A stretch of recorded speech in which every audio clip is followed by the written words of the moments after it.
Bienvenue à toi, Hamoud. On se Salam alaikum, Fadel. revoit. Salam. Bienvenue. Donc, tu nous avais vu, on avait donc publié durant un live et ensuite sur 4 épisodes ton expérience en Algérie, où tu as investi en Algérie dans l'agriculture. Tu as acheté donc un terrain avec des palmiers, tu les as exploités, tu les as développés, ainsi de suite, tu as planté. Donc, tu avais déjà une centaine de palmiers, une centaine d'arbres fruitiers. Ceux qui n'ont pas vu les épisodes précédents, je vous invite à les voir, ils sont disponibles sur la chaîne. Il y en a eu 4 qui ont été diffusés.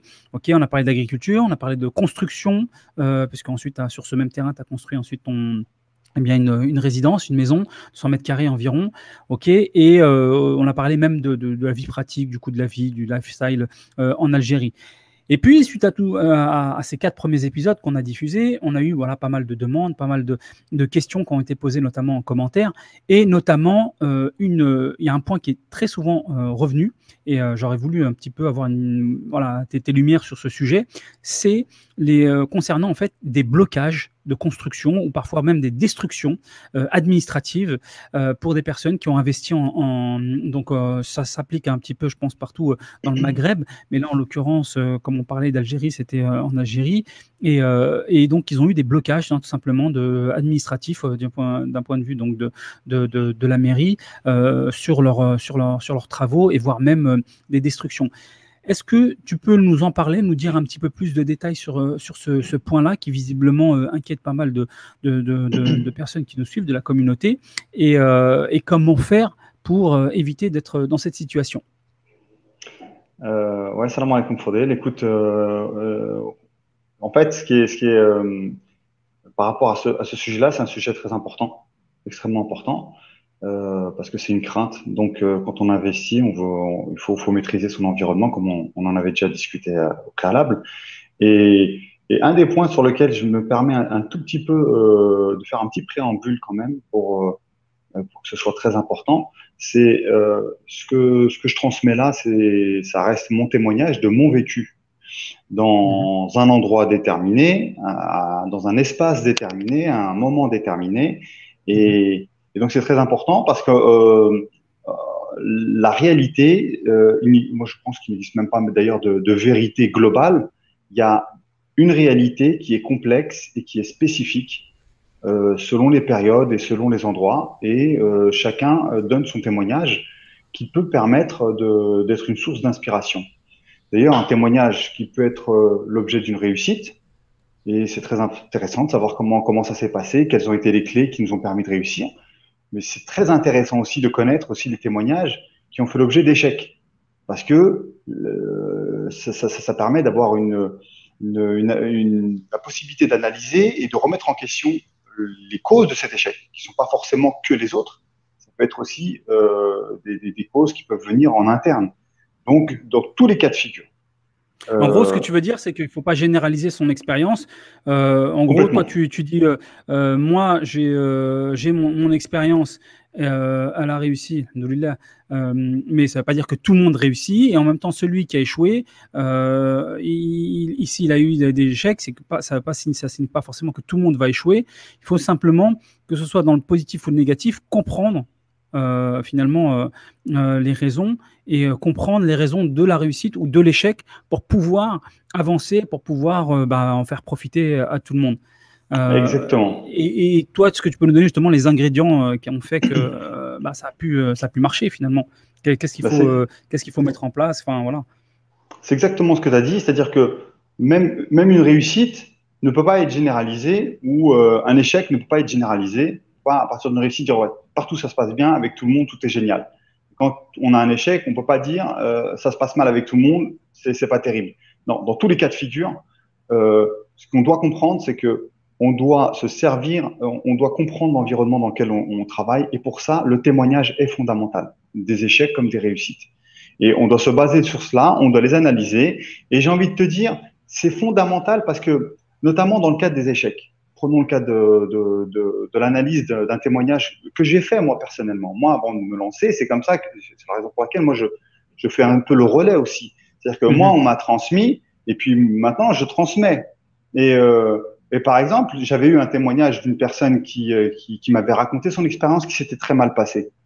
Mhm. Et c'était intéressant parce qu'on avait échangé. Et puis, on avait conclu la même chose tous les deux, à savoir que quand il y a un échec et qu'on fait des raccourcis et qu'on ne prend pas le temps de se remettre en question, ça pose plein de problèmes. Ça ne pose pas un seul problème, mais plein de problèmes. Pour dire, j'ai échoué, c'est la faute des autres et tout est mauvais, c'est pas bon. Parce que il y a, premièrement, la remise en question de soi-même, qui est fondamentale. Puisqu'en fait, quand on investit, on part sur une stratégie, mais au fur et à mesure du déroulement, on se remet en question systématiquement parce que le monde évolue, l'environnement évolue, il faut être tout le temps capable de se remettre en question.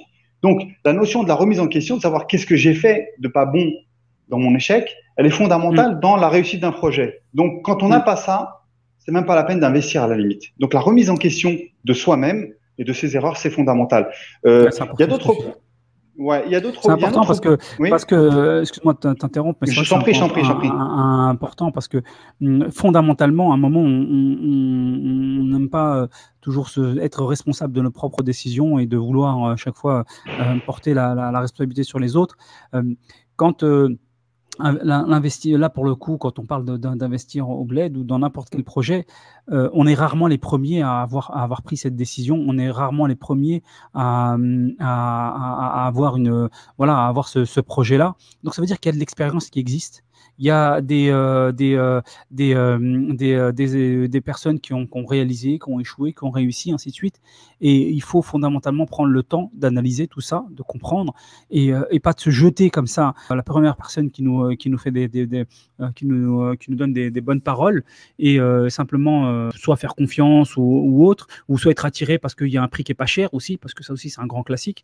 Et ensuite dire c'est la faute des autres, c'est pas possible, ça marche pas sans analyser. Et le troisième point sur l'importance des témoignages qui ont échoué et donc de ne pas faire de raccourci en fait, mais de prendre le temps de l'analyser, c'est aussi quand on fait un raccourci, quand on a fait un échec et qu'on fait un raccourci pour dire ça marche pas, eh ben ça prive ça prive les futures générations ou les futurs porteurs de projets en fait de se lancer. Parce qu'en fait, ils ont l'impression que ça va être trop difficile et qu'ils n'y arriveront pas. Donc, ça démotive, entre guillemets. Donc, voilà, c'est ces trois points qui sont très importants. Il faut avoir une approche rationnelle, toujours. Tout à fait ce que tu dis, c'est tout à fait juste parce que ce troisième point, c'est justement, on revient sur l'influence et les conséquences d'un environnement toxique. C'est-à-dire que quand voilà, tu côtoies des gens qui sont extrêmement négatifs et qui passent leur temps à généraliser parfois des erreurs qu'ils ont commises, parfois des injustices qu'ils ont subies, parce que ça existe aussi, les deux.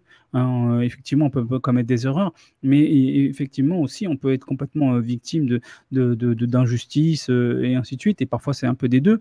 Mais le problème, c'est qu'à mettre que ça en avant, fait que d'autres se disent, bon, laisse tomber, je ne vais pas le faire, c'est impossible, ainsi de suite. Alors, ça ne veut pas dire qu'il n'y a pas de business à éviter, ça ne veut pas dire qu'il n'y a pas de choses qui sont vraiment risquées, bien entendu, mais à un moment, il faut aller au-delà simplement d'une expérience précise et voir un petit peu dans la globalité, essayer de comprendre qu'est-ce qui n'a pas marché et qu'est-ce qui a marché. Et je crois que c'est ce dont tu vas nous décrire. Donc, voilà, surtout par rapport à ton expérience. Le point important déjà à bien comprendre, c'est que l'Algérie, c'est un grand pays. C'est l'équivalent. Sa superficie, c'est 5 fois la superficie de la France. C'est un vaste territoire. Et dans ce vaste territoire, il se trouve qu'il y a une petite bande de littoral qui représente peut-être 20% à peu près à la louche, dans laquelle est situé 80% peut-être de la population. L'essentiel de la population est situé dans une bande qui est très très petite comparée au reste du pays, on peut appeler l'arrière-pays, dans lequel il y a beaucoup moins de population. Et il est vrai qu'on a tendance à penser, vu qu'on habite en Algérie, que le littoral constitue la totalité de l'Algérie. Et donc, c'est vrai qu'on peut penser que nos expériences qui sont les mêmes constituent une réalité globale. Mais en vérité, ça ne constitue que 20% de la réalité de l'Algérie en termes de territoire. Donc ça, c'est quelque chose qu'il faut comprendre, puisque là, on parle de terrains agricoles qui sont situés dans le sud, qui sont situés justement dans des territoires où beaucoup moins de personnes ne vivent, donc il y a beaucoup moins de retours d'expérience là-dessus. Et de ce point de vue-là, quand on est dans une bande de territoire avec autant de population, on peut même parler même de surpopulation, et Oui. ben, automatiquement, le contexte, la surpopulation génère des tensions, génère ne serait-ce que pour pouvoir avoir un toit. Mais moi aussi, je veux avoir un toit. On est à deux, qu'est-ce qu'on fait? Ça génère des tensions. Il faut régler ça de façon civilisée et paisible. Donc, Donc, on il y a rentre une dans le cadre d'une organisation société, donc il faut une organisation. Et le Mm. cadastre, c'est rien d'autre que la manifestation, c'est formelle, de comment on va s'arranger pour pouvoir s'entendre et vivre ensemble dans un territoire limité, quoi. Une grosse population dans un D'accord. territoire limité. On va mettre ça, on va formaliser ça. Moi, c'est comme ça que je le comprends, hein. Le cadastre, c'est la formalisation des rapports sociaux Pour pouvoir pour se organiser répartir du foncier. l'habitat et du foncier, tout à fait. Voilà, la gestion, la répartition, etc. Et donc, à partir de là, quand on rentre dans le cadre du cadastre et donc d'un foncier, on rentre dans des règles. On met en place des règles pour qu'on puisse s'entendre, comme le code de la route. Sinon, c'est la zizanie. Donc, il y a des règles et on est tous d'accord là-dessus. Quand on vient dans une ville, on est tous d'accord pour respecter ces règles. De toute façon, elles s'imposent à nous. Et ces règles, ben, il y a une autorité qui est là pour les faire respecter.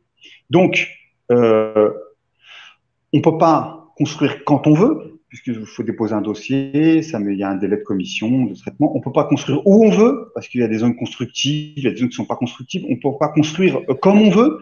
Il faut respecter certaines contraintes. Donc tout ça, c'est des choses qu'il faut accepter. Et je pense que des fois, il y a peut-être un biais cognitif, parce que des fois, ça peut être des gens qui viennent peut-être de la terre, de l'arrière-pays, avec les règles de l'arrière-pays, qui ont vu leurs parents des fois construire leur maison eux-mêmes. Eux-mêmes, ils s'imaginaient construire leur maison. Ils arrivent, ils prennent une terre, ils pensent qu'ils vont la construire. Mais là, maintenant, tu es dans un territoire, tu es dans une société avec un cadastre, avec des règles. Et il y a on ne peut pas faire ce qu'on veut. Il y Ok. a des respects de règles administratives. Pareil aussi pour la En destruction gros, de. ouais, Oui, en gros, tu expliques pardon. là sur ce point, c'est que non, c'est très intéressant. C'est qu'en fait, déjà, Hum, il faut comprendre, il y a un point géographique à clarifier et que ça doit bien être clair dans la tête de chacun.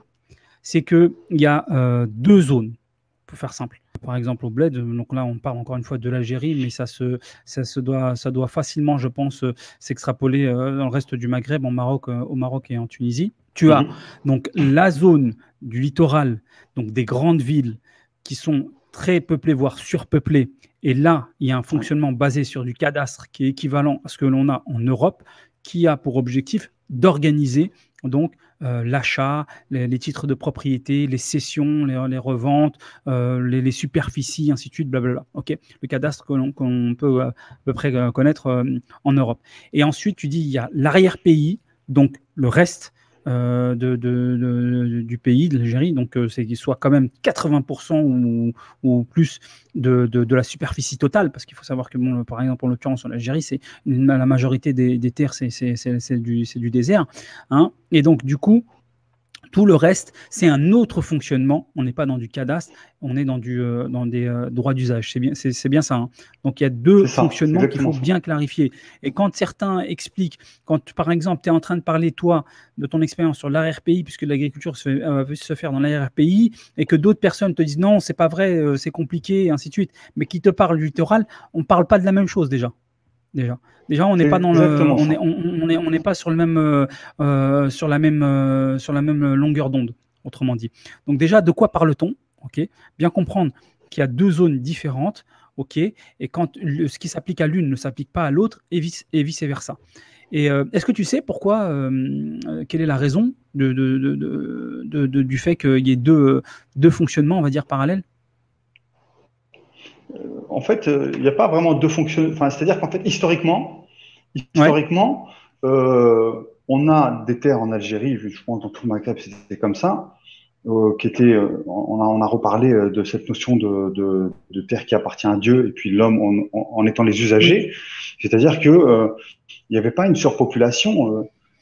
Chacun avait l'Algérie très grande par rapport à sa population. Il n'y a jamais eu de tension au niveau de la terre. Il y a des tensions actuellement sur le littoral parce que il y a trop d'hommes et de femmes, hein, de familles, trop c'est d'hommes quoi, par surpeuplé. Ouais. rapport à la super.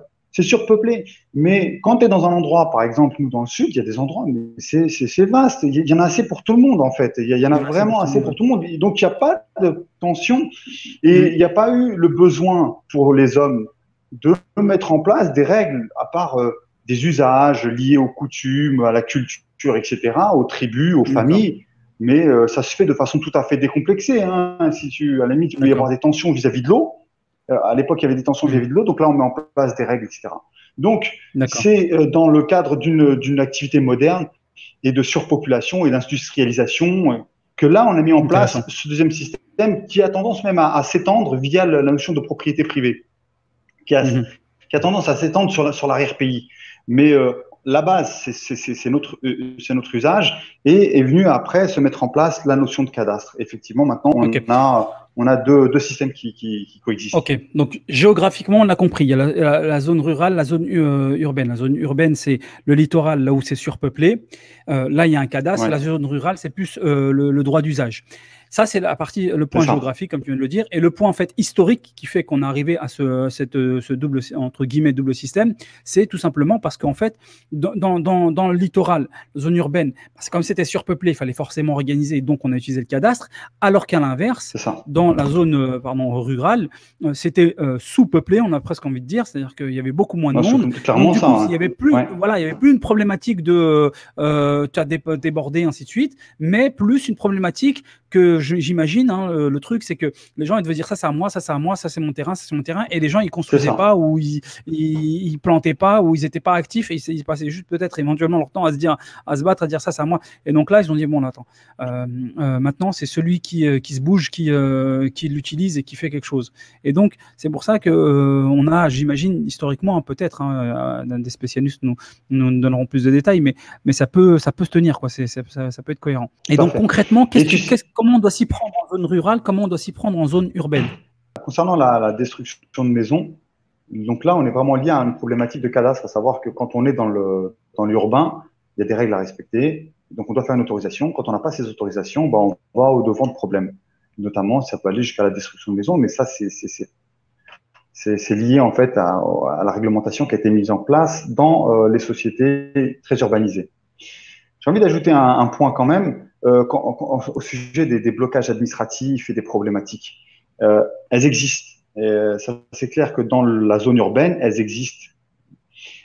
Parce que quand on a affaire à une autorité qui vous donne un accord ou pas, donc on a affaire en fait à un pouvoir. Qui dit pouvoir, dit des fois un petit peu de zèle, et il peut y avoir des problématiques pour des raisons évidentes. D'ailleurs, de la même façon, il peut même y avoir des passe-droits. De l'autre côté, il peut même y avoir des passe-droits. Donc, quand on est dans ces configurations-là, il y a des problématiques, effectivement, de la part de certaines administrations un peu zélées. Et ça, c'est lié à l'organisation très, très réglementée qui fait que ça donne la possibilité à certaines personnes d'avoir du pouvoir et d'en abuser. Et c'est la raison pour laquelle, d'ailleurs, beaucoup, voyant que cette situation est saturée, essaie de trouver d'autres solutions. Et ces autres solutions, c'est d'aller dans des endroits justement où il y a peut-être moins de réglementation. Donc on revient sur le rural, mais c'est pas parce qu'on arrive dans le rural, il n'y a pas de réglementation de manière formelle, mais il y a des usages. Il y a des us et coutumes à respecter. Il y a des usages, il y a des coutumes à respecter, et il y a des codes à respecter, même quand on est dans un endroit où il n'y a pas d'écrit, où il n'y a pas de formel, comme ça peut l'être dans les zones urbaines. D'accord. Est-ce que ça répond à ta question, ça? Ouais, très bien. Donc toi, tu dis qu'en zone urbaine, il y a un cadastre qui est mis en place, qu'il faut respecter, comme on va acheter et construire en Europe. Donc il faut être très pointilleux sur le titre de propriété. D'ailleurs, il y a pas mal parfois d'arnaques de titres de propriété qui vont être achetés, revendus plusieurs fois. Donc il faut s'assurer qu'on est bon, il faut s'assurer que le bien, faire toutes les vérifications que le terrain est constructible, par exemple. Et voilà, ça, c'est accessible au cadastre. De contrôle. Ouais, c'est accessible. Il faut faire l'effort. Faire tout cet ensemble de contrôle, voilà, de faire tout ce travail, comme tu dis, faire l'effort de faire ça point par point. Et ensuite, pour ceux qui veulent un peu moins se prendre la tête, je pense plus ça qui est intéressant à mon sens. C'est pas d'aller justement sur cette partie urbaine, surpeuplée, qui va coûter cher et qui va être assez compliquée parce qu'en plus de ça, on va être confronté à une administration dont on ne connaît pas forcément bien le fonctionnement. Hein, clairement, c'est plus intéressant pour nous en tant qu'investisseurs de l'étranger de se tourner plus vers la zone rurale, donc l'arrière-pays, pour pouvoir à la fois construire son bien et avoir une source de revenus. Et là, pour le coup, on n'est pas dans un truc, ça dépend de quelle ville, mais grosso modo, pour faire simple, on va se retrouver plus non pas dans une logique de cadastre, mais plus dans une logique de droit d'usage, ainsi de suite, où on va acheter un terrain et il va falloir l'exploiter pour pouvoir s'assurer qu'on reste propriétaire. Et pour ça, ça consiste en quoi concrètement de l'exploiter? Concrètement, si, admettons, on veut déjà un peu marquer son territoire, une fois qu'on a acheté le terrain, et s'assurer qu'on ne le reprenne pas, qu'est-ce qu'on doit faire c'est ce qu'on disait. On disait il y a le point fondamental, il y a deux points quasiment. Il y a la notion de tribu et il y a la notion de droit d'usage. Droit d'usage et tribu. Droit d'usage, ça veut dire qu'il faut l'utiliser. Quand on prend un terrain, moi, ça a été mon cas, c'est le cas de beaucoup de ma famille, enfin, beaucoup de gens que je connais. Nous, on clôture déjà, premièrement. C'est ça. Pour délimiter le territoire. Alors, pourquoi je le délimite? Parce que nous, il y a des petites tensions des fois avec les voisins qui grattent 1 mètre ou 2 mètres. Ça évite les problèmes. On clôture, on fait le tracé avec eux, on clôture. Il n'y a pas de problème. Et puis, ça, c'est pour la question du périmètre. Et à l'intérieur, on l'utilise. C'est-à-dire qu'on plante des arbres. Quand on plante des arbres, normalement, on peut plus vous sortir. En tout cas, nous, on a un droit d'usage sur ça. On a, par exemple, un cas qui est assez rigolo. Il y a plusieurs personnes qui ont des palmeraies, mais qui sont situées dans le centre-ville. Et eux, ce qu'ils veulent, c'est vendre cette parcelle au prix de l'immobilier. C'est-à-dire qu'ils veulent pas le vendre au prix d'un terrain agricole. Ils veulent le vendre parce qu'il est bien placé dans le centre-ville. Ils veulent le vendre donc comme au mètre carré, quoi. Ils veulent vendre 100 mètres carrés à tant de mètres carrés, ça leur rapporte beaucoup plus que ça. C'est beaucoup plus intéressant. Le problème, c'est qu'il a des palmiers à l'intérieur. Et ce qu'il a fait, lui, c'est qu'il ne les a pas arrosés et il les a laissés mourir sciemment parce que sinon, son terrain, il peut pas se transformer. Donc, il a laissé mourir ses palmiers pour dire, il n'y a plus de palmiers, c'est de la terre, je la revends maintenant en tant que bien normal, quoi. Et même quand il a fait ça, il est actuellement en justice. C'est-à-dire que là, il traîne en justice, on lui dit, tu n'avais pas le droit de tuer des palmiers. Nous, on l'appelle l'agone, tu vois. On considère même comme un être humain. On l'appelle l'agone, c'est celui qui parle pas, tu vois. Donc, il est actuellement en justice. On dit non, c'est pas bien ce que tu as fait. Tu n'aurais pas dû tuer les palmiers. Donc, après, il y a peut-être des petits arrangements à droite à gauche, mais il y a une notion très forte autour de l'arbre, quoi. L'arbre, pour nous, c'est quelque chose de très important. Quand tu plantes les arbres, quand tu exploites la terre t'appartient. Donc, quelqu'un qui ne le fait pas, elle ne lui appartient pas, même si. Donc, ça, c'est très important. Ça, c'est pour la partie droit d'usage. Et puis, tu as la partie aussi famille et tribu. Il faut qu'il y ait un consentement. Tu vois, il y a des façons pour avoir l'accord de pouvoir s'installer ici. Bien sûr, tu l'as acheté. Ça suffit pas l'argent avec une personne parce que c'est pas qu'à une personne, c'est un clan. Donc, il y a des façons de faire. Il y a une approche pour pouvoir aussi avoir un accord tacite. Et dans ces cas-là, tu marches sur tes deux pieds et tu es bien positionné pour exploiter ce bien. Tu dis que quand tu fais l'acquisition, il faut s'assurer que tu t'es bien mis d'accord et que tout le monde c'est bien OK avec l'ensemble de la famille, ainsi de suite. Il y a des us à respecter. Alors, je voudrais quand même rajouter que dans le centre-ville, parce que des fois, c'est vrai qu'il y a le problème des arnaques, mais les arnaques, il y en a partout. Hein. Le problème, il est surtout au fait qu'il y a une surpopulation, encore une fois, et que des fois, il y a aussi un peu un problème de pauvreté, voire même des fois de misère, qui fait que ça développe ce qu'il y a de moins beau forcément chez l'homme, quoi. Donc, c'est pour ça que les gens, pour pouvoir s'en sortir, sont obligés, enfin, entre guillemets, quoi, des fois développent des stratégies qui sont pas saines et qui vont correspondre à des escroqueries. En fait, ils vont escroquer l'autre pour obtenir son appartement, ou bien ils vont passer par la rechwa pour essayer d'obtenir des faveurs. Et donc, tout ça, c'est des choses qui sont pas très très saines et qui sont liées à un contexte qui est de surpopulation, de misère, de complexité. Et l'idée, c'est de trouver des solutions qui soient plus saines, plus tranquilles, plus heureuses, plus détendues. Mais de la même façon, il y a des opportunités, mais dans ces opportunités, il y a aussi des us et coutumes à respecter. Hein. C'est pas non plus tout rose, quoi. Voilà. Ok, bah, c'est très clair. Le message est passé.